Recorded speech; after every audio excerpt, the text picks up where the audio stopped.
Bangla take official চ্যানেলটি যদি তোমাদের ভালো লাগে অবশ্যই কমেন্ট করবে এবং সাবস্ক্রাইব করে পাশে থাকবে। তো চলো তোমাদের জন্য কিছু ছড়া আবৃত্তি করি। ঝুমকো জবা, লিখেছেন ফররুখ আহমদ।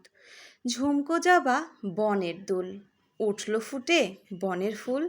সবুজ পাতা ঘোমটা খুলে, ঝুমকো জবা হাওয়ায় দুলে। সেই দুলনির তালে তালে মন উড়ে যায় ডালে ডালে। ছড়া কানা বগিরছা, খান মোহাম্মদ মঈনুদ্দিন। ওই দেখা যায় তাল গাছ, ওই আমাদের গা, ওইখানেতে বাস করে কানা বগিরছা। ও বগি তুই খাস কি, পান্তা ভাত চাস কি? পান্তা আমি খাই না, পুঁটি মাছ পাই না, একটা যদি পাই অমনি ধরে গাপুস গুপুস খাই। বাবুরাম সাপুরে, সুকুমার রায়। বাবুরাম সাপুরে, কোথা যাস বাপুরে? আই বাবা দেখে যা, দুটো সাপ রেখে যা। যেই সাপের চোখ নেই, শিং নেই,